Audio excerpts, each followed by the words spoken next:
পাকা চাষি মানে সদ্গুরু। দহাই ধর্মের করিমানা, কোন কামুক গুরুর পালায় কেউ পড়বেন না, আপনি যে মতেরই হন না কেন। আজকাল তো গুরুগিরি ব্যবসা আরম্ভ হয়েছে। একটা কথা বলে যাই আপনাদের কাছে, জানবেন গুরুগিরি যারা ব্যবসা করে খায় তারা কোনোদিন সদ্গুরু নয়। এক কথা, যাদের গুরুগিরি বিজনেস, এইটা হচ্ছে আসল খারাপ কেস। তাহলে বুঝতে হবে উনি সদ্গুরু নয়। এখন কিন্তু প্রচুর গুরুগিরি ব্যবসা হচ্ছে, কারণ ব্যবসাটা তো খারাপ না। দুটো ব্যবসায়ী হচ্ছে এখন প্রধান। আমার একটা গান আছে, দুটি ব্যবসা হয়েছে প্রধান। না থাক, বলবো না, অত উচিত কথা বলবো না, তারপরে দোষের তলে পড়বানি। বলবো নাকি বলবো কি? দুটি ব্যবসা হয়েছে প্রধান, সেই দুটো ব্যবসা হচ্ছে রাজনীতি আর গুরুগিরি, কিছু নাই যাহার সমান।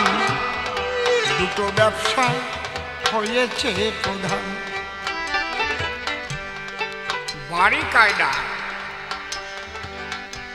খুব সাবধান। অসৎগুরুর পাল্লায় পড়ে গেলে জীবন যাবে রসাতলে। কামুক গুরু হলে তারপরে আপনার বউ ঠেকানো দায় হবে। তলে তলে দেখবেন আপনার বউয়ের সঙ্গে ইন্টো বিন্টো আরম্ভ হয়ে গেছে। কত সংসার শেষ হয়ে গেল গুরুগিরি করতে গিয়ে, তারপরে শিষ্যের বউ নিয়ে পালাইছে। এরকম বহু আছে, একটা দুটো না, আমার কাছে এই খবর আছে। তাহলে এই যে যে গুরু, এর চাইতে সাধারণ মানুষ অনেক ভালো, এর চাইতে চাষি অনেক ভালো। কিন্তু যারা মহাপুরুষ সদ্গুরু, তারা দেখায় সবাইকে জগতে জ্ঞানের আলো। গুরু ব্রহ্মা গুরু বিষ্ণু গুরুদেব মহেশ্বর, গুরুরেব পরম ব্রহ্ম তস্मै শ্রী গুরবে নমঃ। অজ্ঞানতিমিরন্ধস্য জ্ঞানাঞ্জন শলাকয়া চক্ষুরুন্মিলিতং যেন তস্मै শ্রী গুরবে নমঃ। এই জন্যে গুরু একটু হিসেব করে করবেন, করে ফেললে সারা হয়ে যায় এমন এক জ্বালা। এই জন্যে আমার গানের পথ, পাকা চাষি যারা ভাবে তার কাছে চাষ শিখতে হবে। পাকা চাষি যারা ভাবে তার কাছে চাষ শিখতে হবে। যার বীজে ফলন বাড়াবে, যার বীজে ফলন বাড়াবে, ওরে যার বীজে, দেখো যার বীজে ফলন বাড়াবে, তার কাছে করে যাওয়া আশা। শেষকালে হবে দুর্দশা, শেষকালে হবে দুর্দশা।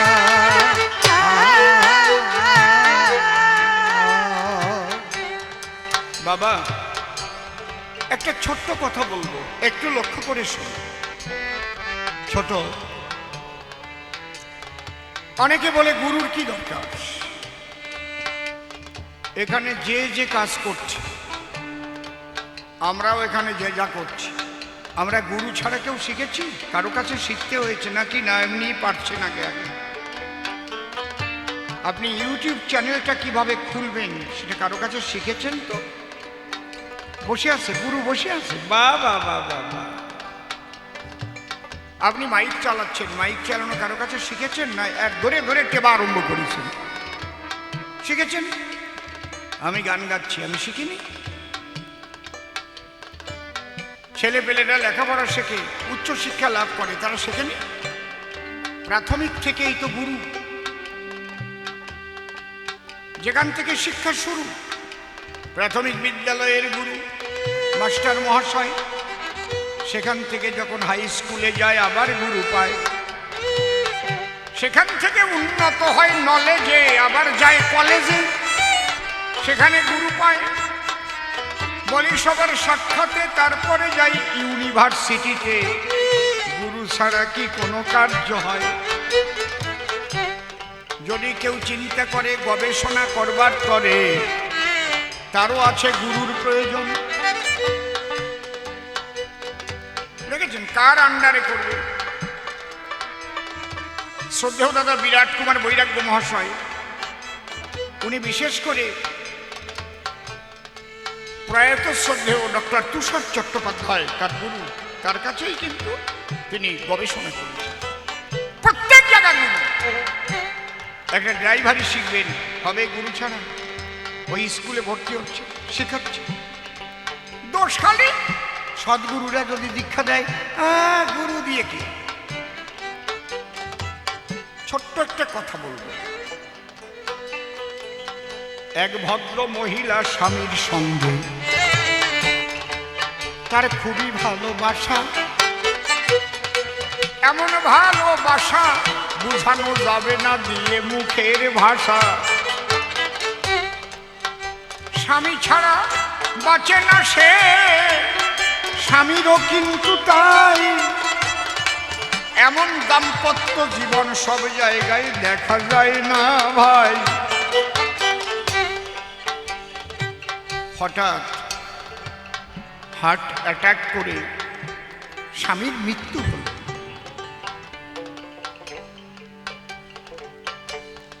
স্বামীকে চোখে তুলসী পাতা দিয়ে তুলসী তলায় নিয়ে সাদা কাপড় দিয়ে ঢাকা হলো। সবাই মালা দিচ্ছে, আর এদিকে কাঠ চেরাই হচ্ছে, আগুনে পোড়াবে। বউটার কি অবস্থা আপনি আমি বুঝতে পারবো না। এখানে যদি কোনো মায়ের ওই রকম ভালোবাসার প্রাণপতি ছেড়ে গিয়ে থাকে, কি যন্ত্রণা যে তার বুকে। কোটি কোটি টাকা দিলেও তাকে ওই যন্ত্রণা থেকে সে মুক্ত হতে পারবে না কখনো। সবাই যখন ঘুমিয়ে পড়ে, গোপনে গোপনে মায়ের নয়ন ধরে কত রাত মালিক ভিজে যায়। কয়জন তার খবর রাখে?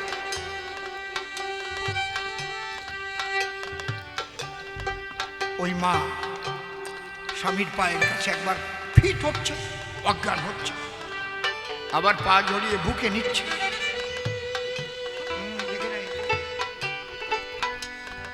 এমন সময় সিদ্ধ মহা পুরুষ একজন ওই বাড়িতে এলো। এসে তখন ওই মায়ের কাছে জিজ্ঞাসিল, মা, ও মা,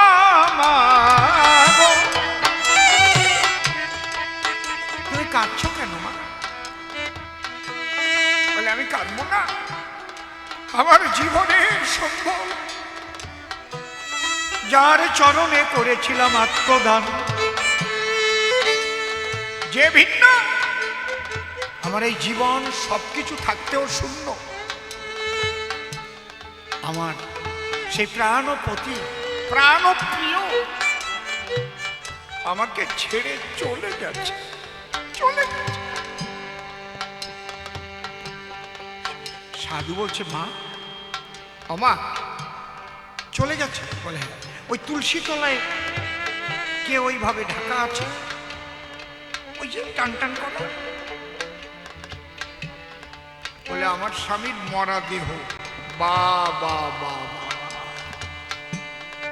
সুন্দর কথাই তো তুমি কহো, তোমার স্বামীর একটা মরা দেহ? বলে হ্যাঁ। তার মানে ওই দেহের ভিতরে তোমার স্বামী ছিল? হ্যাঁ। তো আমা, যে স্বামীকে নিয়ে সারা জীবন বাসনে গিয়ে একসঙ্গে করেছো শয়ন, আমার কাছে বলো দেখি, একবার তুমি খুলে বলো, এই দেহের মধ্যে থেকে যে স্বামী পালিয়ে গেল, ওই স্বামীর সঙ্গে তোমার দেখা হয়েছে কি?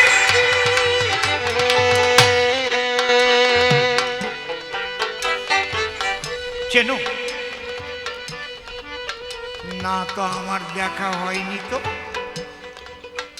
তাহলে মা স্বামীকে কোনোদিন দেখতে পারোনি, দৈহিক সুখের জন্য উতলা হয়ে উঠেছ, রূপ ও সৌন্দর্যে মোহিত হয়েছ, কিন্তু এই খাঁচাটার ভিতরে যে একটা পাখি বসবাস করে, সেই পাখিটারে দেখার চেষ্টা কোনোদিন করোনি মা। তোমার মধ্যে যে তুমি আছো তাকেও তুমি ভুলে গেছো। তুমি ভাবছো আমিই দেহ। যদি তোমার সেই স্বামীকে তুমি চিনতে পারতে তাহলে কামতে না।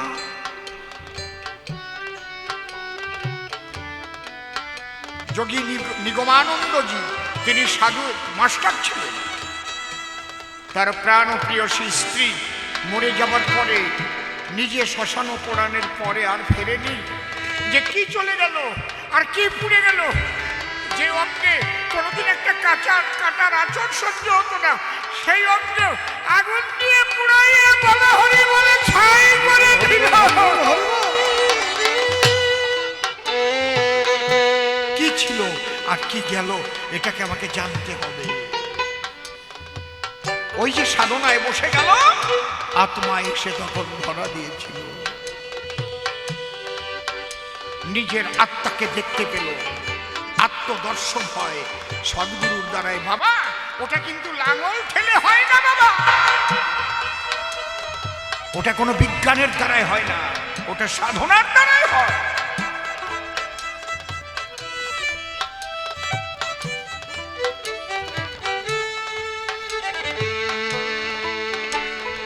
এই জন্যেই দীক্ষা নিতে হয়, দীক্ষা নিয়ে দক্ষতা অর্জন করতে হয়। তবে কার কাছে যাবে? সদ্গুরুর কাছে যাবে। বাবা তুমি তোমাকে চেনো না, তো ভগবানকে চিনবে কি, ঈশ্বরকে চিনবে কি?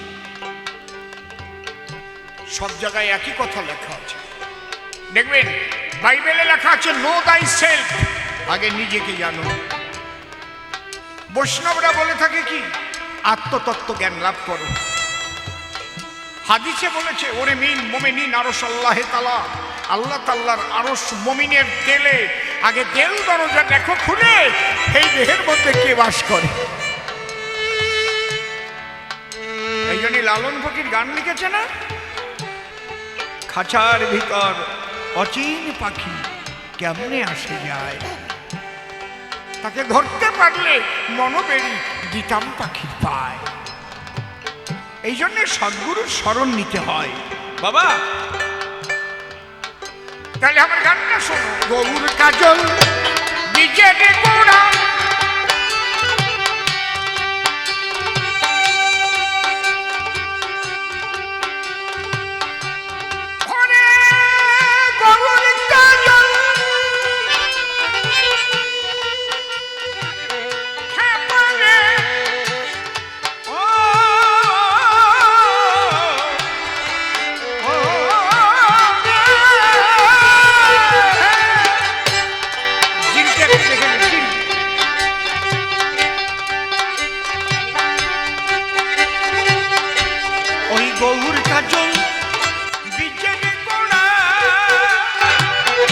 গৌর কাজল বীজের গোড়া।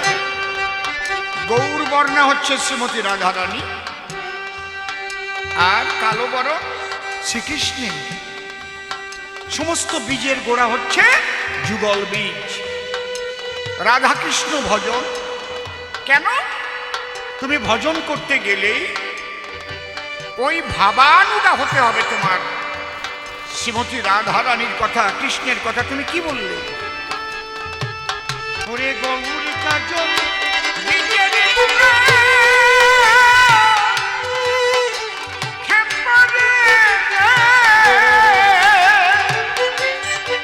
বলে গেছে চাষি গোড়া,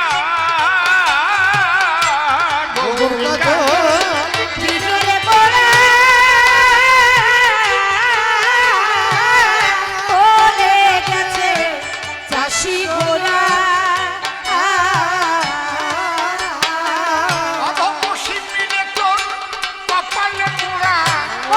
শিবিরে তোর কপাল পোড়া অধম শিবিরে, ও শিবিরে, অধম শিবিরে তোর কপাল পোড়া, কেবল ভবা পাগলা শেষ ভরসা। শেষ কালে হবে দুর্দশা শেষ কালে হবে দুর্দশা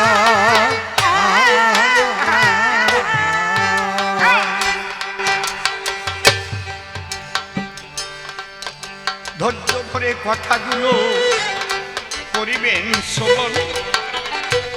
উনি রাধা কৃষ্ণের গায়ে কলঙ্ক করেছে লেপন, নাকি রাধা কৃষ্ণের চরিত্র ভালো না, কৃষ্ণ বাজায় বাঁশি, আর এর পরের বধূ জঙ্গলেতে দেখা দেয় আসি। কালীচরণ, কৃষ্ণ তো কারো ঘরে ঢোকে নাই, সে বাঁশি বাজাইছে বনে। তাহলে সেই বাঁশির সুরের আকর্ষণে যারা এসেছিল, বাঁশি যখন বেজেছিল, শুনল কারা? কারা শুনতে পেয়েছিল? সবাই কি বাঁশি শুনতে পায়? কত যুগ যুগের মুনি ঋষি তারা গোপী হয়ে আসে লীলা করবার জন্য, তারা মধুর কৃষ্ণ রস। কথা ছিল প্রাণ গোবিন্দ যখন বাঁশরি বাজাবে, তাদের কানেতে গিয়ে ওই বাঁশির সুর পৌঁছাবে। ওরা এক লক্ষ্যে ছিল সবাই, কখনো বাঁশি বাজে সেদিন লীলা করবে না আমার কৃষ্ণ রস রাজে। তাই শারদীয় পূর্ণিমা তিথিতে কৃষ্ণ কালো শশী বনে গিয়ে হাতে নিয়ে বাজাইলেন বাঁশি। দেখো, যে যে অবস্থায় ছিল সে সেই অবস্থায় কৃষ্ণের কাছে চলে এলো। এরা কারা? সাধারণ কেউ না। যদি কৃষ্ণের চরিত্র খারাপ হতো তাহলে সারা বিশ্বের মানুষ কি আর ওই কৃষ্ণ পূজা দিত? ভেবে দেখো, বিদেশিরা কি কৃষ্ণকে সমর্থন করিত? আমরা কতটুকু ভালোবাসি তারে বলি, সবার পাশাপাশি রাধা কৃষ্ণকে ভালোবাসে আরো বিদেশিরা বেশি। ঠিক বলছি কিনা? মায়াপুরে যে বিরাট মন্দির হয়েছে, এটা করেছে ইস্কন। বিদেশি টাকায় ওই মন্দির হতেছে গঠন। শত শত কোটি, হাজার হাজার কোটি টাকা বিদেশিরা দেয়, আর তুমি সেই কৃষ্ণ নিন্দা করতেছো দাঁড়াইয়ে সবাই। তুমি এখান থেকে রাস্তায় গিয়ে একটা যুবতী মেয়ের কান্দে হাত দিয়ে একটু বগলের তল দিয়ে আটা দাও, বাড়ির চোটে তোমার মাথার শাড়ি ভেঙে যাবে। আর রাধা কৃষ্ণ অনন্ত জড়াইয়ে ধরে আছে, আর রাধা কৃষ্ণের প্রেমে মেতে ভক্তরা যে নাচে। কাম থাকিলে কেউ ওই নাম নিত না রে ভাই, রাধা কৃষ্ণ নাম করে আমরা নিষ্কাম প্রেমে যাই। দেখো, সবটার সাথে সবটার তুলনা দেওয়া ঠিক না। আমার গল্প বলতে ভালো লাগে না, এখন দুই একটা না বললি তো আবার যুবক ছেলেরা গান দিচ্ছে তো। কব দুই একটা, কব আপনারা কি কন? কব দুই একটা গল্প নাকি? কথা কন না কেন? বুতুম পেশার মতো বসে রয়েছে।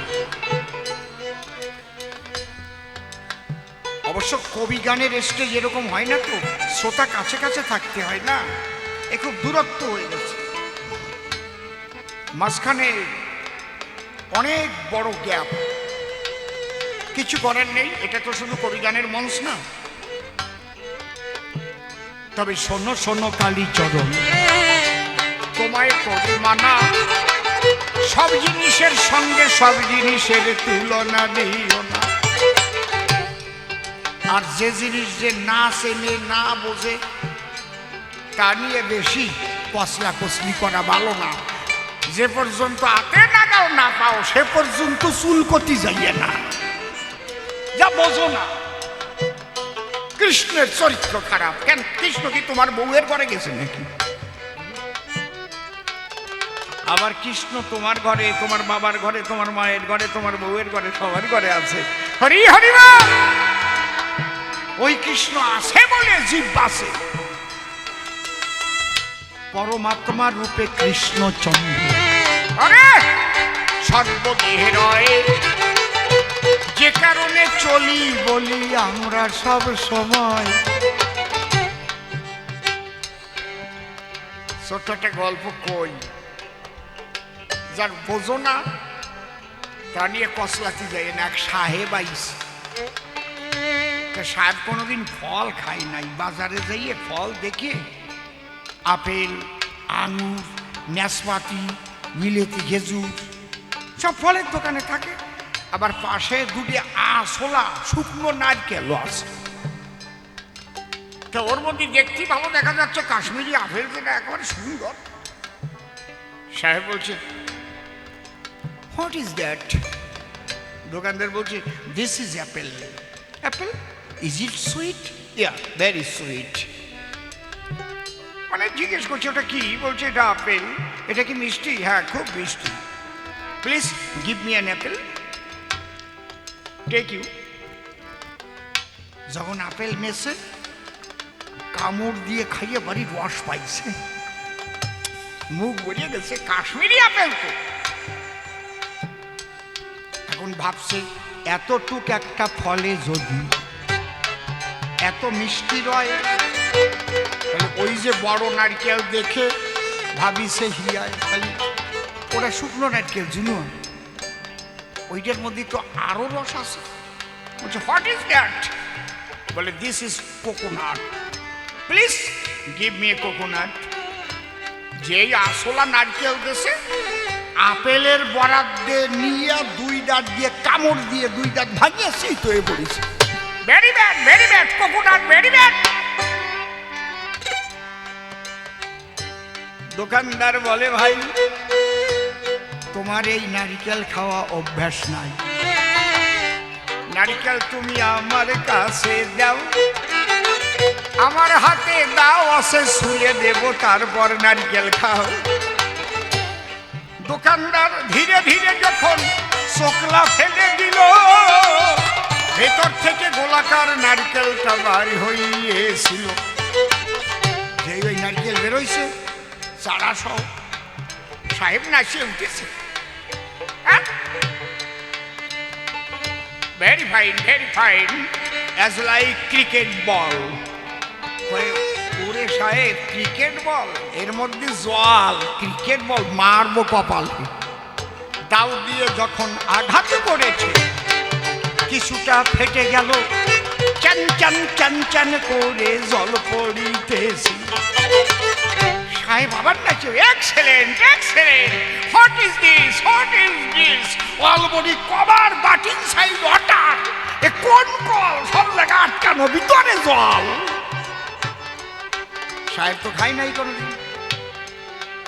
ওই নারকেল যখন তুলে তুলে সাহেবের গালে যায়, নতুন একটা স্বাদ তখন ওই সাহেব তাতে পায়। তাহলে তুমি সেই সাহেবের মতো রাধা কৃষ্ণ ভজন করো না, তাই তার নিন্দা করো রে চাষি ভাই। হরি বলো, হরি বলো। যেটা তুমি বোঝো না নিন্দা করতে চাইয়ে না। বলে, মতুয়া বৈষ্ণব মেশে না মুখে, দুইজন দুই দিক ভাই, তত্ত্ব যারা জানে তাদের মিলন হয়ে যায়। শোনো, আমরা ঝগড়া বাঁধাই কি দিয়ে? মালা দিয়ে, পোশাক দিয়ে, আশার মালা, তুলসীর মালা, রুদ্রাক্ষের মালা, পদ্মবীজের মালা, এই মালা দিয়ে গোটাই আমরা জ্বালা। বাবা, প্রত্যেকটা স্কুলের আলাদা আলাদা ইউনিফর্ম আছে কিনা, পোশাক? যে স্কুলে যারা পড়াশোনা করে সব স্কুলও কি একই পোশাক নাকি একই কালার? কথা কন না কেন? তাহলে আলাদা আলাদা পোশাক আছে? আছে তো। কিন্তু যখন বোর্ডের পরীক্ষা হবে, ঠিক করে নি, বলি সবার পুরো ভাগে, বলেন দেখি ওই পোশাক পরিচ্ছদ কি কোনো কাজে লাগে? কেউ যদি এই পোশাক পরে একটা ছবি তুলে পরীক্ষার খাতায় একবারে সেটে দিয়ে চলে আসে, আর কিচ্ছু লাগবে না, পাশ করবে, ঘোড়ার ডিম পাবে। কেন? এতদিন তো পোশাকের দাম ছিল, ইউনিফর্ম পরে স্কুলে যেতে হতো, টাইলারে মাস্টার বলতো। ঠিক ওই রকম যে স্কুলে যে ভর্তি হয় সেই পোশাক পরে গায়, কিন্তু ঈশ্বরের দরবারে পোশাক দেখে বিচার নাহি হয়। হরি বলো, হরি বলো। মনে রেখো, ভাবে না গুড়ি করা তুলসীর মালা নিলি তুমি বড় বৈষ্ণব, ভাবে না গুড়ি করা আশার মালা নিছো বলে তুমি বড় মতুয়া। না, তুমি সঠিক বাণী পালন করছো কিনা সেটা হচ্ছে দর্শন। মতুয়া দর্শন আর বৈষ্ণব দর্শন, দর্শনে তফাৎ নাই। পৃথিবীতে যত ধর্ম আছে দর্শন একই দেখতে পায়। ওই দর্শন বলে ধর্ষণে যখন মানুষে দেয় মতি, তখনই তো এই জগতে হয় ধর্মের নামে ক্ষতি। এই দর্শনটা কি? সদা সত্য কথা বলিবে, পিতৃধন রক্ষা করবে ভাই। এই দুটোর মধ্যে ধর্ম বাস করে বলে গেলাম তাই। যে বেভিচারে পিতৃধন নষ্ট করে সে ধার্মিক নয়, যত রকমের মালা ঝোলা থাকুক তার গলায়। আর মিথ্যাবাদী তার বড় ব্যাধি, সে সাধু সাজতে পারে কিন্তু কোনোদিন তার জায়গা হবে না ঈশ্বরের দরবারে। আল্লাহ বলো, হরি বলো, বড় বলো, কৃষ্ণ বলো, তাই ব্রহ্মচর্য আর সত্য বাক্য রক্ষা করা চাই। এটা ভাগবতেই লেখা আছে। কি লেখা আছে? ন তপ তপৈত্যাহু ব্রহ্মচর্য তপোত্তমম ঊর্ধ্বরেতা ভবেৎ যস্তু সদেব নত মানস।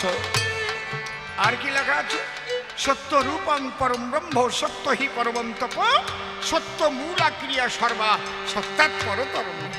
দেখেছেন হরিচাঁদ ঠাকুরের দর্শনে কি লেখা আছে? লয়ে নিজ নারী ব্রহ্মচারী সচ্চরিত্র রবে, হাতে কাম মুখে নাম সত্য কথা কবে। পরসতী পরপতি কবুনা স্পর্শিবে, তুমি না ডাকিলে হরি তোমারে ডাকিবে। সত্যবাদী জিতেন্দ্রীয় হইবে যেই, না থাকুক তার ক্রিয়া কর্ম হরি তুল্য সেই। আলাদা হলো। এই দর্শন যারা বোঝে না তারা ঝগড়া ঝাঁটি করে। মূলত এক তত্ত্ব আছে দর্শনের ভিতরে। যারা বোঝে না, তত্ত্ব খোঁজে না, তারাই বাধাই জ্বালা। ওর গলে আসাল মালা, ওর গলে আসে তুলসীর মালা। এই জন্য চাষি তোমার কাছে বলে যাই, মূলত দর্শনের মধ্যে কোনো তফাৎ নাই। কিছু ধর্মীয় ব্যবসায়ীরা যারা, কিছু মনুবাদীর দল, ধর্মের নামে এরা দিয়েছে পেটে খুঁড়োর কল। প্রত্যেকটা ধর্মের ধর্মীয় গ্রন্থে এদের বিজ্ঞাপন দেওয়া হয়, কিন্তু মনে রাখবেন ওটা কোনো ধর্ম কথা নয়। লেখা থাকে এক একটা উপাখ্যান লিখে, ব্রাহ্মণকে দান করিবে, কি হবে? ও বাবা, দান করতে হলে তোমার দান করবা গরিব মানুষকে, তাও কেউ জানবে না যে মায়ের বসন ছিল। হ্যাঁ,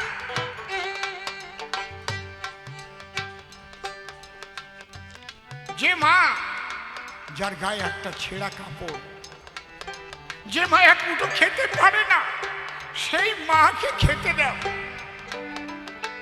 যে মা শীতে কাতরাচ্ছে, সেই মায়ের কাছে শীত বস্ত্র নিয়ে যাও। বাবা মরে গেলে খাটি, ওই যে ঘটি দাও, বাটি দাও, খাট দাও, লাঠি দাও, গরু দাও, ভূমি দাও, ওই যে বাবা নেই নাকি? যাদের তুমি দিয়ে দিলে বাবাকে স্বর্গে পাঠাবার দায়, ওই দিলে কি বাবা কোনোদিন স্বর্গে চলে যায়? এই যে কিছু জিনিস সৃষ্টি করায় আছে ধর্মের নামে, এগুলো বর্জন করো এই ধরা ধামে। এখনই নামের দ্বারা কিন্তু জীব পরিণাম পেতে পারে।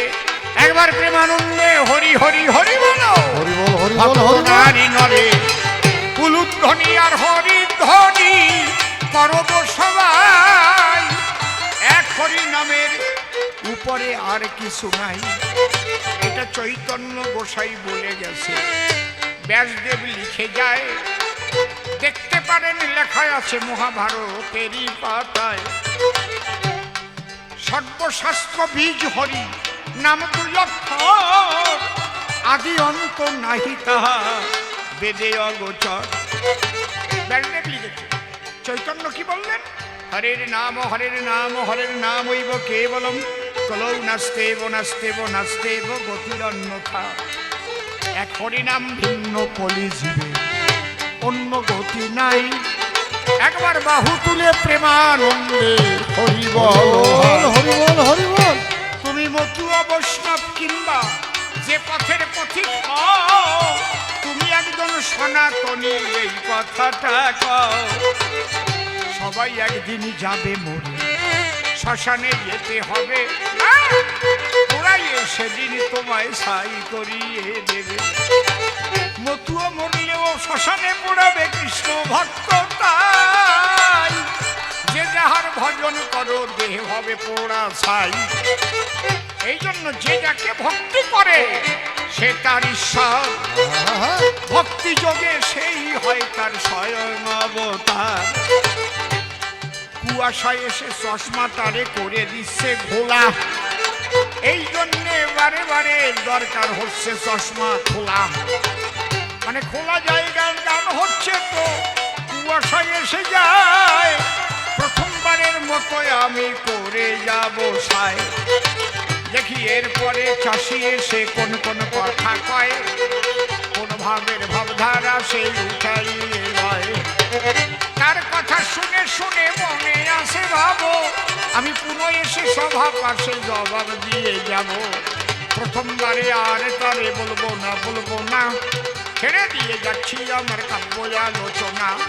তুমি এসে সভা পাশে কি কি ভুল হয়, ভুলগুলো বলো তুমি দাঁড়াইয়ে সভায়। যেভাবে তে প্রশ্নপত্র করেছিলে দাম, এক এক করে ধরে ধরে নিলাম সমাধান। প্রথম প্রশ্ন করলে মনে দীক্ষা মন্ত্র দেও, তাতে কি বা ফসল ফলে তাই আমারই কয়। এই যে কৃষ্ণ বীজের মধ্যে কৃষ্ণ মূর্তি রয়, যেমন ওই ধান বীজে ধান পাওয়া যায়।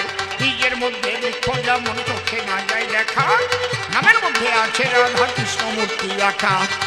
ওই তোমাদের বীজ পাষাণে ফেলিলে কোনোদিন ফল হবে না বলি সভা করে। এই যে দেহ খান পাষাণ সমরয়, সাধু গুরুর করুণাতে এতে উর্বর হয়। এই জন্য সাধুর বাতার সঙ্গে লাগাবে, সাধুর সঙ্গ দিয়ে তোমরা চোখের জল ফেলাবে। জল পাবে বাতাস পাবে, পাবে যখন আলো, দেখবে তখন ফসল তোমার ফলবে কত ভালো। পরিষ্কার বলে গেলাম সভ্য সবার ঠাই, হরিনাম করিয়ে তোমার প্রেমে বটে চাই। প্রেম ভক্তি তোমার মধ্যে হবে জাগরণ, তবেই তো হবে তোমার ফসল উৎপাদন। আবার একটা প্রশ্ন তুমি করলে সবার ঠাই, কৃষ্ণের চরিত্র ভালো দেখি নাই। আমি বললাম দাঁড়াইয়ে সভ্য সভা ধারে, বলো দেখি কৃষ্ণ কি অপকর্ম করে। জানেন নিয়ে কৃষ্ণচন্দ্র করেছিল রাস, কি ওই রাসেতে হইল উল্লাস। ওরা যে কত জন্মের মুনি ঋষি ছিল, ওরা এসে ব্রজবাসে ব্রজদপি হলো। যে কারণে তাদের নিয়ে কৃষ্ণ করে রাস, আর ও বলে তার কারণে কি পাশাই গেল বাস। কার বাস গেছে তুমি বলো দেখি তাই, বাস দিতে যাইলে আমার শ্যামল কানা। যার ধন তার কাছে গেছে বলি তোমার ঠাই, জাগতিক জগৎ দেখছো আসল দেখো নাই। জাগতিকের উপরে আধ্যাত্মিক বর্তায়, কৃষ্ণের স্বামী রূপে ওরা পূজা দেয়। জাগতিক জগতের সম্পর্ক তাই নিয়ে করিতেছ তুমি এবার তর্ক। জাগতিক জগতে কেউ মামি হতে পারে, কৃষ্ণ জগৎ স্বামী বলি যে তোমারে, জগতে স্বামী সেবা সব সমাসে দেয়, এই জন্য জটিলা কুটিলা বন্ধ হয়। আবার বললে মতু অবসবের মধ্যে ভাড়াট, তোমার কথা শুনে আমার লেগে গেছে কাজ। চেয়ে দেখো যদি কেউ দর্শন বুঝিতে পারে, তার মধ্যে বিভেদ আর থাকে না এ সংসারে। মালা নিয়ে জ্বালা বাধাই দেবদের দলতাই, আসলে বোধ বুদ্ধি ওদের তো হয় নাই। পরিষ্কার জবাব দিলাম সভ্য সভা ধারে, দেখে কি বলে এসে সবার উপরে। তার কথা শুনে শুনে মনে আসে ভাবো, আমি গুনে গুনে সবার মাঝে জবাব দিয়ে যাব। যাক চলে বেশি বলে কিবা প্রয়োজন, আমার মতো ভাব আমি করি সমাপন। প্রথমবারের ভাব আমার ক্ষান্ত হয়ে গেল, যার যার ইষ্ট প্রীতে বাহু তুলে একসাথে হরি হরি বলো, হরি হরি বলো, জয় ভগবান।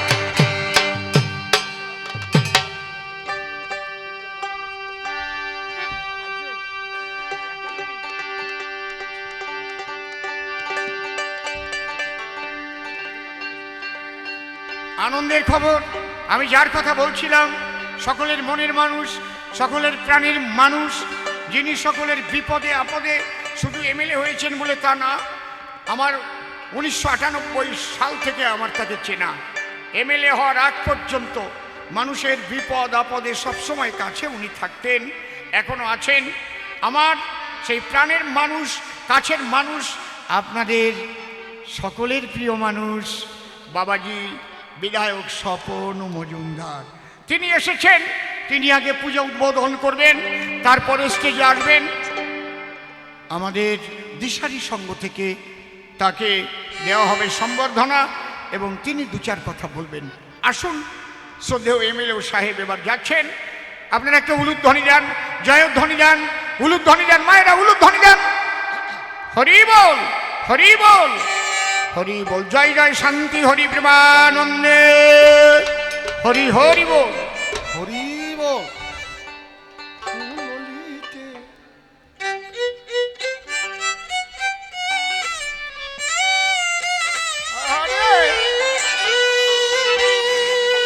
বেহালাটা মনিটরে বেশি আছে, আউটে একটু দাও।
জোরে জোরে জোরে করতালি, জোরে জোরে।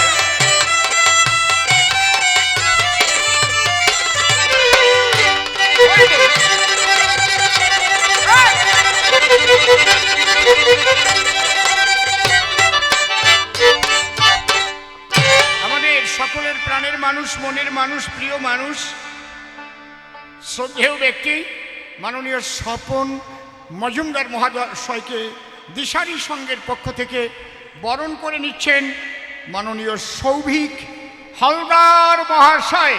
আসুন আসুন, জোরে জোরে আমরা করতালি দিয়ে সম্বর্ধনা জানাই আমাদের প্রিয় মানুষটিকে। একটু জোরে জোরে জোরে জোরে। বাহ,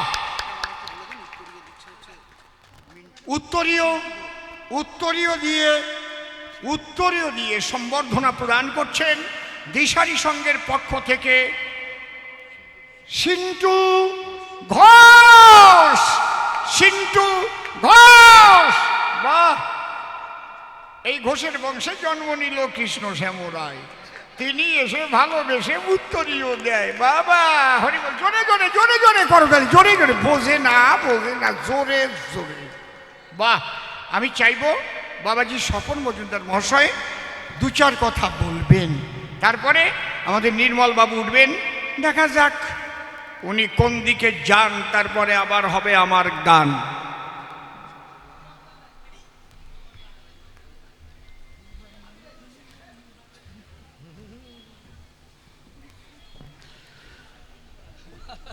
সবাইকে নমস্কার। আজকে পাঁচপত দিশারি সঙ্গের ক্লাবের আয়োজন বা ব্যবস্থাপনায় প্রতি বছর যে সরস্বতী পুজোর আয়োজন করা হয় তার শুভ সূচনা হলো, এবং সেই দিনে আমাদের রাষ্ট্রীয় কবি অসীম সরকার মহাশয় তার কবিগানের মাধ্যমে আপনাদের সকলকে মোহিত করে বা আনন্দ দেওয়ার যে চেষ্টা করছে, আশা করছি আপনাদের সকলের ভালো লাগছে। এবং এই এত সুন্দর প্রোগ্রাম বা প্রতি বছর আপনাদের এই সরস্বতী পুজোর আয়োজন করে এলাকাবাসী সকলকে নিয়ে যে আনন্দ দেওয়ার চেষ্টা করেন দিশারি সংঘ ক্লাব, সেই ক্লাবের সমস্ত কর্তা ব্যক্তিদের উপলক্ষে আপনারা সকলে একবার করতালির মাধ্যমে তাদের অভিনন্দন জানাবেন।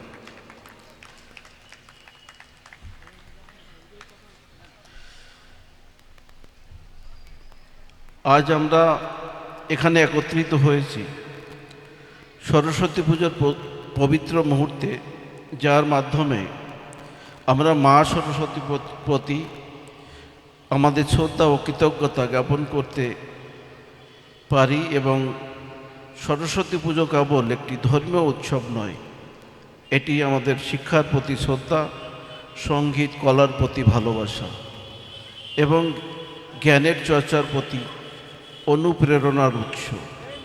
ভুললে চলবে না, আমাদের সনাতনীদের কাছে এটা একটা পুজো, শুধু উৎসব নয়। আজকের এই সুন্দর মুহূর্তে উপস্থিত সকল অতিথি, দর্শনার্থী এবং ভক্তগণ সকলকে আমি আমার পক্ষ থেকে অভিনন্দন ও শ্রদ্ধা জানাই। আমরা সকলেই জানি, আমরা সকলে হিন্দু বা সনাতনী। বর্তমানে এই রাজ্যে বিভিন্ন জায়গায় সরস্বতী পুজো বা বিভিন্ন পুজো বিভিন্ন ধরনের বাধার সৃষ্টি হচ্ছে। তাই আমি এই শব্দযন্ত্রের মাধ্যমে যারা আমার আওয়াজ শুনতে পাচ্ছেন তাদেরকে বলবো, আমরা সনাতনী, আমরা হিন্দু, আমরা আমাদের ধর্ম, আমাদের দেশ রক্ষা করার জন্য সব কিছুর ঊর্ধ্বে গিয়ে আমাদের ধর্মকে রক্ষা করব, দেশকে রক্ষা করব, এই প্রতিজ্ঞা, এই সংকল্প আমরা এখান থেকে সকলে নেব। আজকের এই সুন্দর মুহূর্তে মা সরস্বতী হলেন বিদ্যা, বুদ্ধি, সঙ্গীত ও কলার দেবী। তিনি আমাদের জীবনে শিক্ষা ও জ্ঞানের আলো নিয়ে আসেন এবং আমাদেরকে সঠিক পথে পরিচালনা করেন। সরস্বতী পুজো আমাদের মনে নতুন আশা, উদ্যমের সৃষ্টি করে, কারণ এই দিনটি আমাদের জীবনে জ্ঞান অর্জনের নতুন দিগন্ত খুলে দেয়। প্রাচীনকাল থেকে এই পুজো বিশেষভাবে ছাত্রছাত্রীদের জন্য এক নতুন শিক্ষা জীবনের সূচনা হিসেবে পালিত হয়ে আসছে। হাতে খড়ির দিন যখন শিশুরা প্রথমবারের মতো লিখতে শুরু করে, তখন তাদের জন্য মা সরস্বতী দৃষ্টান্ত হয়ে ওঠেন। এই দিনটি শিক্ষার মাহাত্ম্য ও জ্ঞানের গুরুত্বকে স্মরণ করিয়ে দেয়, যা আমাদের জীবনে অমূল্য রত্ন। এছাড়া সরস্বতী পুজো শুধু শিক্ষার্থীদের জন্যই নয়, বরং সঙ্গীত শিল্পী, সাহিত্য প্রেমীদের জন্য অত্যন্ত গুরুত্বপূর্ণ। কবি, গায়ক, লেখক, নাট্যশিল্পী, সঙ্গীতজ্ঞরা সবাই এই দিনটি তাদের কৃতিত্বের জন্য মা সরস্বতীকে শ্রদ্ধা জানান এবং তাদের কাজের মধ্যে নতুন অনুপ্রেরণা খুঁজে পান। আজকের দিনে আমরা সব কিছু থেকেই শিক্ষা গ্রহণ করতে পারি, বই, সঙ্গীত, প্রকৃতি, এমনকি আমাদের প্রতিদিনের জীবনের অভিজ্ঞতা থেকেও। সরস্বতী পূজা আমাদের স্মরণ করিয়ে দেয় যে জ্ঞান আমাদের পথ প্রদর্শক এবং সঙ্গীত ও কলা আমাদের আত্মার প্রকাশ। পূজার এই শুভক্ষণে আমরা সবাই মিলে মা সরস্বতীকে প্রণাম জানাই এবং তার আশীর্বাদ কামনা করি তিনি যেন আমাদের জীবনের শুদ্ধ জ্ঞান, শান্তি ও সফলতা এনে দেন। তাই একবার সকলে বলবো, আমাদের এই সরস্বতী পুজো শুধু একটা উৎসব নয়, পুজোর মতন পালন করব। ছেলে মেয়েদের যাতে সঠিক বিদ্যা বুদ্ধি আমরা দিতে পারি, বা পাই, মা সরস্বতীর কাছে সেই প্রার্থনা আমরা করব এবং আমাদের হিন্দুত্ব ও সনাতনী রক্ষা করার জন্য দলমত নির্বিশেষে সকলে মিলে একসঙ্গে আমরা আমাদের এই পুজো পার্বণ যাতে কোনোভাবে কোনো অপশক্তির দ্বারা কোনো ব্যাঘাত না ঘটে, তাই আমরা সকলে একসঙ্গে চলব। সকলে ভালো থাকবেন। এই দিশারি সঙ্গ প্রতি বছর আপনাদের যেভাবে বিভিন্ন সাংস্কৃতিক অনুষ্ঠান, ব্লাড ডোনেশন ক্যাম্প, অন্য অন্য কাজের মাধ্যমে বিশেষ সকলকে নিয়ে আনন্দ দেওয়ার চেষ্টা করে, আমি আশা করব এই ক্লাব আগামী দিন তার কর্মকাণ্ড আরও শ্রীবৃদ্ধি হোক। সকলে ভালো থাকবেন, সুস্থ থাকবেন। অসীম সরকারের কবিগানের মধ্যে আমার ব্যাঘাত ঘটনা, এতটা সময় নেওয়া উচিত না, তাঁর গান শ্রবণ করুন। ধন্যবাদ সবাইকে।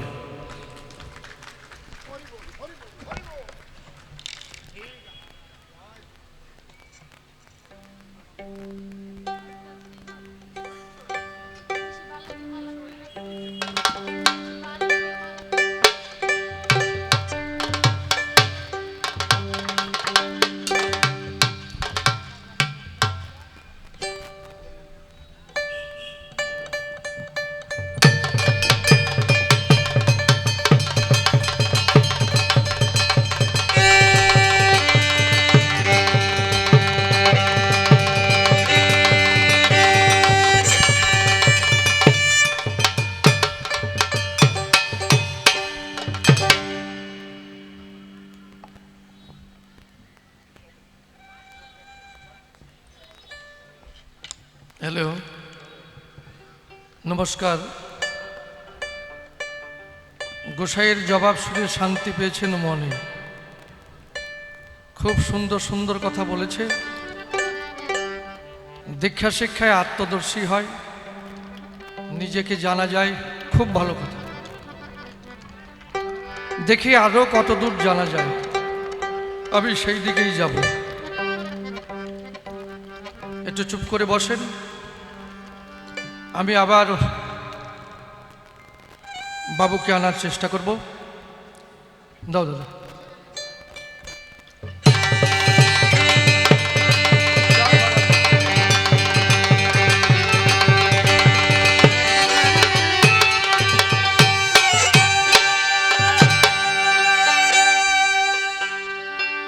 যার বাগানে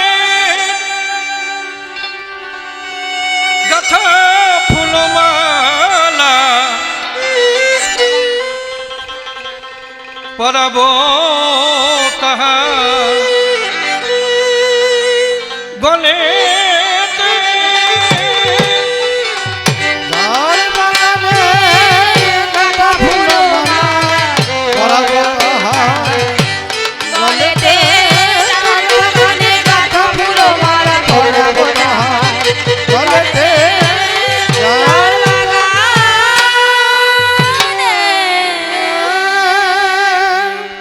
যেভাবেতে প্রশ্ন করে গিয়েছিলাম প্রথমবারে, গোসাই এসে ধরে ধরে তার দিয়েছে সমাধান। গোসাইয়ের জবাব শুনে পূর্ণ শান্তি পেয়েছি মনে। তার মধ্যে করতে হবে বিরুদ্ধ আচরণ।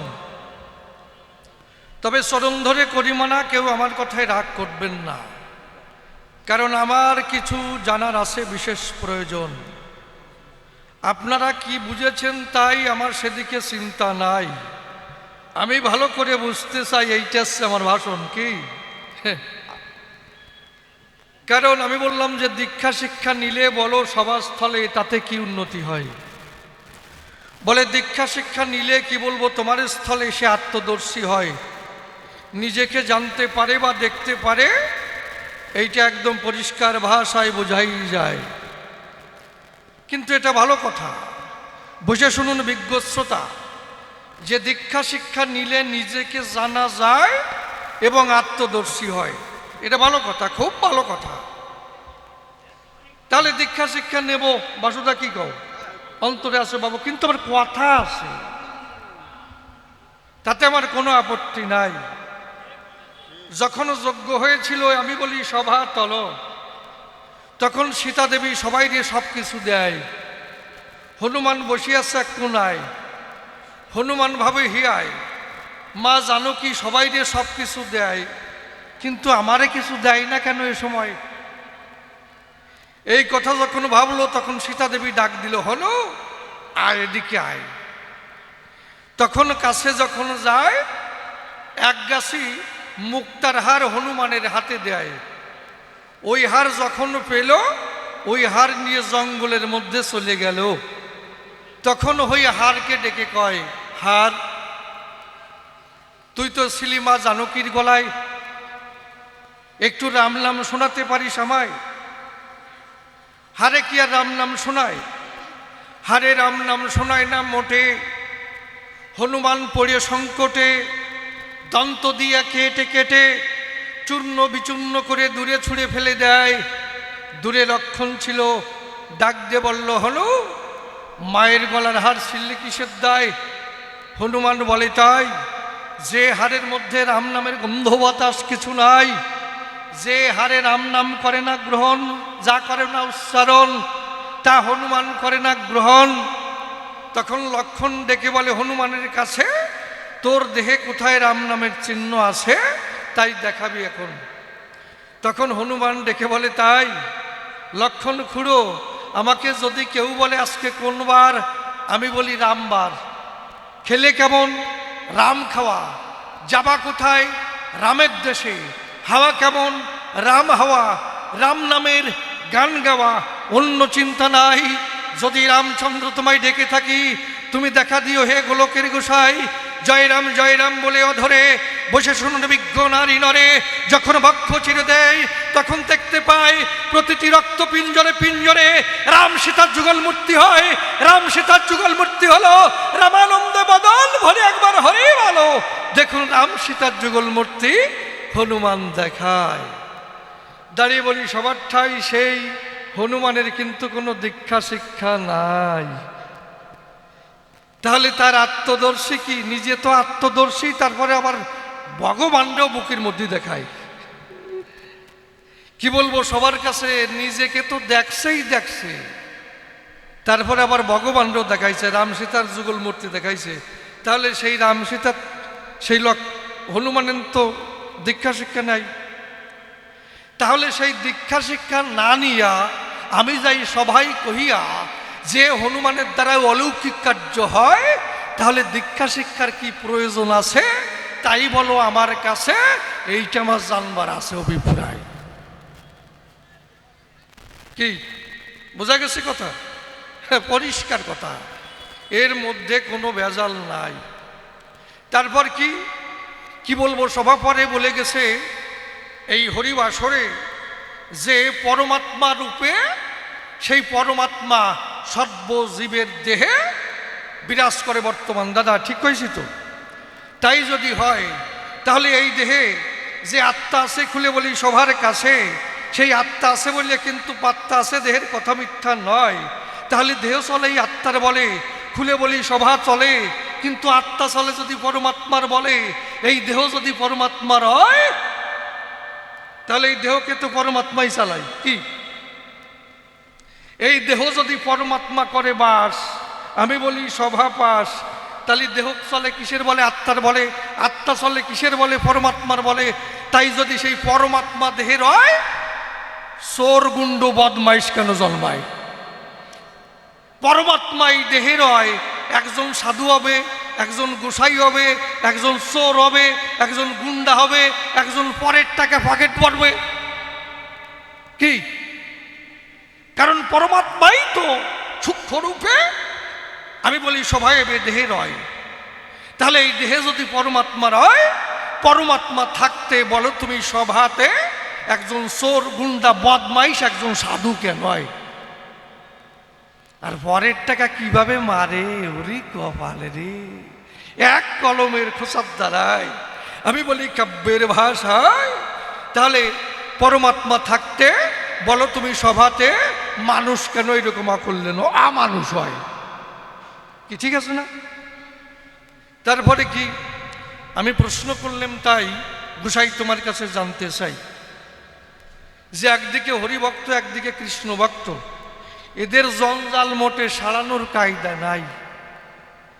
তা উনি বলে গেল তাই যে বৈষ্ণব যারা হরিভক্ত যারা এদের মধ্যে কোনো বিভেদ নাই। তাহলে তাই যদি হয় কি দেব পরিচয়, এটা আমার জানবার বিষয়, এটা কিন্তু আমার জানতে হবে অন্তর দিয়ে দেখুন ভেবে। এই জন্য মনে প্রাণে কষ্ট নেবেন না, শুধুই চয়। দেখুন একজন কৃষ্ণ ভক্ত কারে কয়?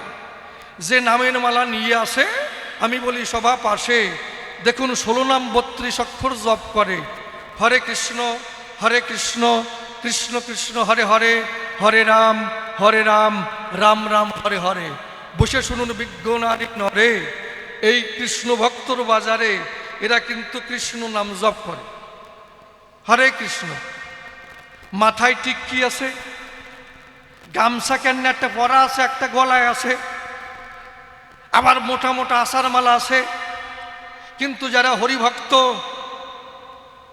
এরা কিন্তু আষাঢ় মালা নেয়। আর যারা কৃষ্ণ ভক্ত মাথায় টিক্কি আছে, তুলসীর মালা গলায়, গেরুয়া পোশাক পরিধান করে, মৃদঙ্গ বাজায়। আর এখানে হরিভক্ত যারা ডঙ্কা বাজায়। তাহলে দেখুন দাঁড়িয়ে বলি সবার ঠাই হরিভক্ত যারা আর কৃষ্ণ ভক্তরে ভাই, এদের কোন জায়গা আমি মিল পাই? হরিভক্ত যারা তাদের লম্বা লম্বা চুল, এই সাইজের দাড়ি, আষাঢ় মালা। কিন্তু যারা কৃষ্ণ ভক্ত তারা তুলসীর মালা গলায় নাই।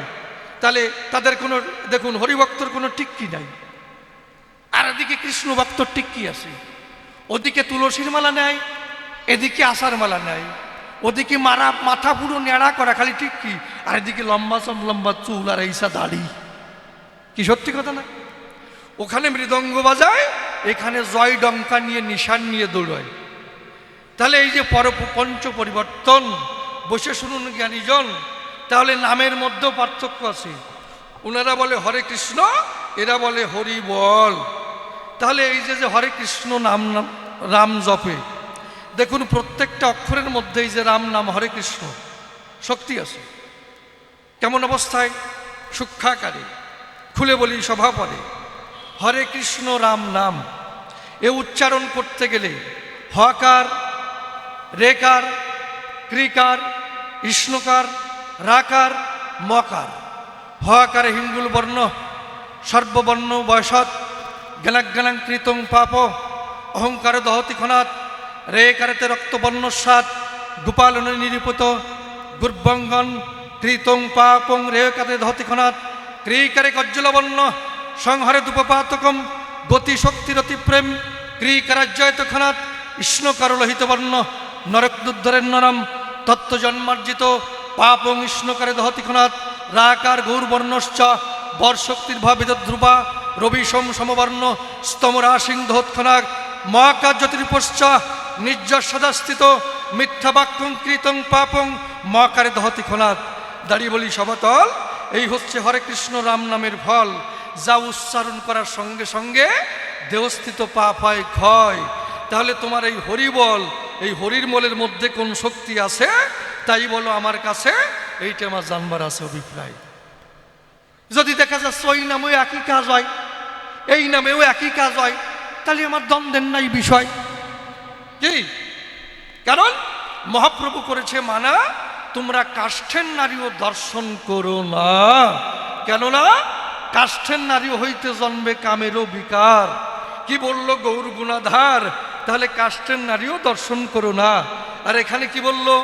লয়ে নিজ নারী ব্রহ্মচারী সচ্চরিত্র হবে, হাতে কাম মুখে নাম, সদা সত্য কথা কবে, পরসতী পরপতি কভু না স্পর্শিবে, তুমি তারে না ডাকিলে হরি তোমারে ডাকিবে। ওখানে বলল কাষ্ঠের নারীও দর্শন করো না, আর এখানে মতুয়ার বাজারে বলে নইয়ে নিজ নারী ব্রহ্মচারী। আচ্ছা নারী নিয়ে করে ব্রহ্মচারী হয়? ব্রহ্মচারী কারে কয়? ব্রহ্মে যিনি বিচরণ করে তারাই তো ব্রহ্মচারী কয়। নারী যদি থাকে পাশে, কাম কামনায় ঘিরে আসে, ভাবাস বেশে, ওই নারীর সঙ্গে যখন মিলন হয়, ওই মিলন করবার তরে পিতৃধন পড়ে ঝরে, ব্রহ্মচার্য তখন তার সারে খারে যায়। ওই নারী সুখ বর্জন করে মনটাকে ধরে যদি বসাতে পারে ইষ্ট সাধনায়, ওই সাধনা করতে করতে বসে শুনুন সুধী সতে মনখানা তার ইষ্টমুখী ধায়, তার দ্বারাই কাজ হয়। তাহলে ওদিকে এক ভাগ আর এদিকে আর এক ভাব। তা আমি তো বুঝতে পারলাম না বাবা এই জায়গায়। তা তুমি আমার কথা নিও, পরিষ্কার করে বুঝাইয়ে দিও, আমি বুঝতে চাই ধর্মরাজ সবাই। তো যখন বসে গেছি তখন কানে কানে বলিয়ে যাই যে একটু গল্প দিতে হবে। তো একটা গল্প বলবো, আপনারা কি বলেন? বলবো, বলিয়ে যাই। কারণ উনি রেডি হয়ে আসুক, উনি আসতেছে পান খাইয়ে, তার মধ্যে আমি একটা গল্প কই। তা তুমি এমনভাবে জবাব দেবা, আমার কথা নিবা। কি বলবো তোমার কাছে? কারণ তোমার যাচাচ্ছি, যাচিয়ে দেখছি, বাজিয়ে দেখছি তোমার মধ্যে থলিতে কি আছে। অত সহজে আমি শিষ্য মেনে নেব না, পরিষ্কার কথা। অত সহজে তুমি যতই ভালো কথা বলো, তোমার সহজে আমি মেনে নেব না। কারণ কি, দেখুন, একজন ডাক্তারি খুলিছে, তা বোর্ডে লিখে দিয়েছে এখানে সকল প্রকার রোগের চিকিৎসা করা হয়, ভিজিট মাত্র 300 টাকা, রোগ যদি না সারাতে পারি 1000 টাকা ফেরত। রুগীতে লাইন ধরিছে, যদি রোগ না সারাতে পারে তাহলে 1000 টাকা ফেরত। আর এদিকে যারা ডাক্তার আছে আশেপাশে সবাই মাছি তাড়াচ্ছে, সবাই মিটিং পাতাইছে, ভাই আমরা কি করে বাঁচবো বলতো? রুগী তো সব লাইন ধরেছে ওই ডাক্তারের কাছে। তাই যে মিটিং পাতাইছে একজন লাভ দিয়ে উঠছে, ভাই কি আজকে আমি ডাক্তারি ছাড়িয়ে দিলাম। সবাই কয়, অন্যান্য ডাক্তার বলে তাহলে বাঁচবি কি করে? বলে কেন, রুগী হয়ে যাব, ওষুধ দেবে ফেলে দেব, খাবো না, যাই বলবো রোগ সারে নাই, 1000 টাকা দেখবে নিয়ে চলে আসবো। কি কায়দার ব্যাপার মশা। তাই এই চিন্তা করিয়া তাই শয়তান গেছে, গিয়ে ওই ডাক্তারের কাছে গিয়ে বলছে, ডাক্তার বাবু, বলছে কি হয়েছে, তুমি এত হয়েছো কেন কাবু? কই ডাক্তার বাবু কি, আমার মুখে কোনো স্বাদ নাই, কোনো রুচি নাই, ভাত খাই না, গু খাই না, ছাই খাই, তা ঠিক পাই না, আমার রুচিটা একটু ফিরেই দেন। তা ডাক্তারবাবুর একটা কম্পাউন্ডার আছে, নাম নিবারণ, ডাক দিয়ে বলছে, নিবারণ, বলেন স্যার, ওই 22 নম্বর খাপের থেকে ওই বোতলটা আনো তো। যেই বোতল আনিছে, ওর মুখ ফাঁকা করিয়ে যেই 10-12 ফোঁটা ডালিয়ে দিয়েছে, ও চিৎকার করে উঠেছে, ডাক্তার বাবু কি আপনি আমার মুখে পেট্রোল দিলেন কেন? এই তো তোমার মুখে রুচি ফিরে আইছে, আমি যে পেট্রোল দিছি তা তুমি কি করে ঠিক পাইলে? দাও 300 টাকা দিয়ে বাড়ি চলে যাও।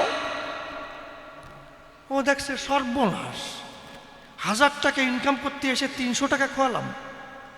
1 সপ্তাহ পরে আবার টাকায় ঠেলা দিছে। এইবার গিয়ে বলছে, ডাক্তারবাবু, ডাক্তার ঠিক পেয়েছে, এই তো শয়তান আইছে।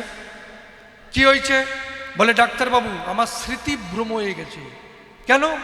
আমার কিচ্ছু মনে থাকে না, সকালবেলায় কি বাজার করেছি মনে থাকে না, রাত্রিবেলা কি ঘুমাইছিলাম কি বাড়িতে তাও মনে থাকে না, চশমাটা কোথায় ফেলে রেখেছি তা মনে থাকে না। কই নিবারণ, কি 22 নম্বর ওই খাপের থেকে বোতলটা আনো। ও বলে যে না ডাক্তারবাবু, ওটা আনবেন না, ওর মধ্যে পেট্রোল আছে। এই যে তোমার স্মৃতিশক্তি ফিরে আইছে, তাড়াতাড়ি 300 টাকা দিয়ে বাড়ি চলে যাও। ও দেখছে সর্বনাশ, আবার 300 টাকা গেল, 600 টাকা খোয়ালাম। 1 সপ্তাহ পরে আবার টাকায় ঠেলা দিছে, টাকা আর কিছু। এইবার অন্ধ সাজিয়ে গেছে, চোখে একটা গগজ নিছে, লাঠি একটা নিছে, ঠক ঠক করতে করতে গেছে। ডাক্তারবাবু, ডাক্তার ঠিক পাইছে, শালা তো আবার আইছে, এ তো জ্বালাইছে। কি হয়েছে? ডাক্তারবাবু দুঃখের কথা কি আর বলবো, আমি চোখে দেখতে পাই না, আমার চোখের দৃষ্টি ফিরিয়ে দেন। ডাক্তার বলছে আমি চোখের চিকিৎসা জানি না। ও মনে মনে যা খুশি হয়েছে, এইটাই তো চাচ্ছি। বলছে না না ডাক্তারবাবু, এ কথা বলবেন না, আমার বউ আছে, বাচ্চা আছে, আমি কি দিয়ে তাদের লালন পালন করব, আমার চোখটা ভালো করে দেন। বলছে বালবাল বলছি না, বিরক্ত করবেন না, আমি চোখের চিকিৎসা জানি না।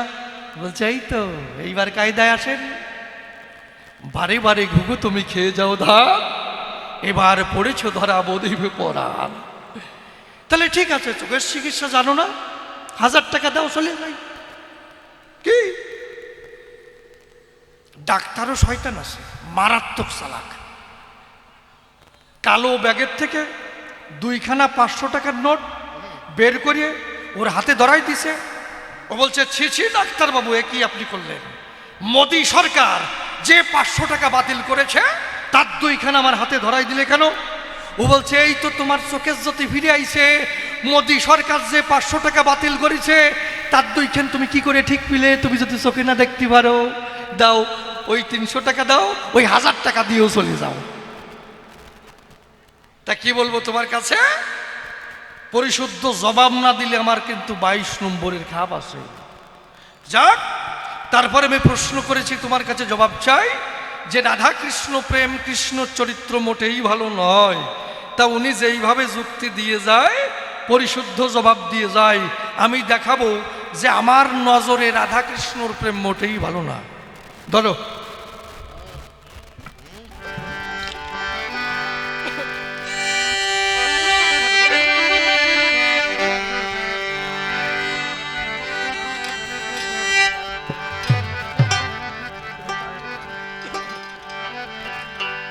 পুত্রবনে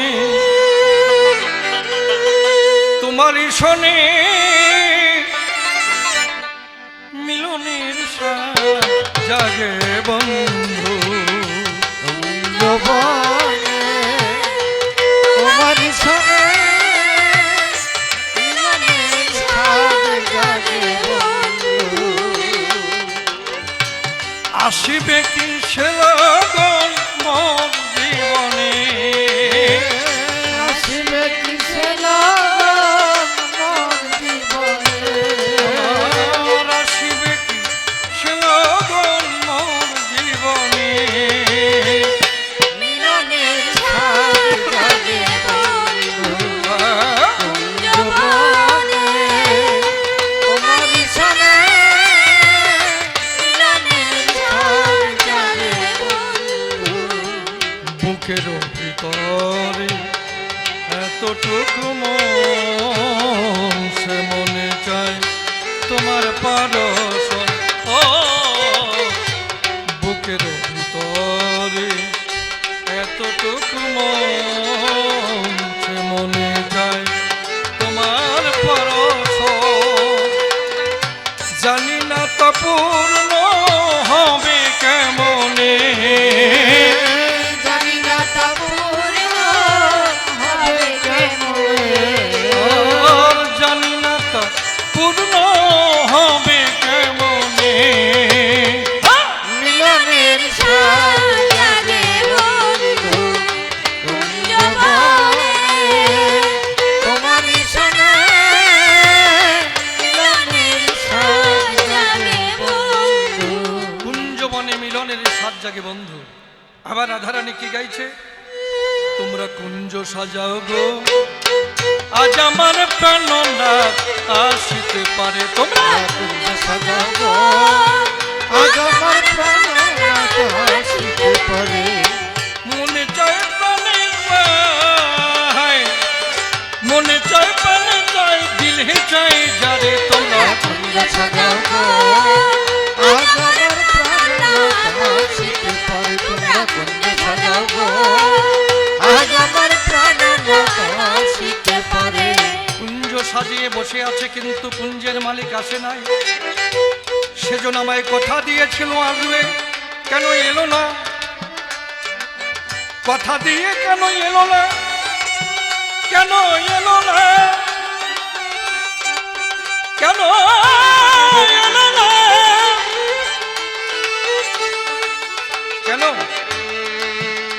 আমায় কথা দিয়েছিল সে আসবে, কিন্তু কেন এলো না? তখন ক্রোধ জাগৃত হলো,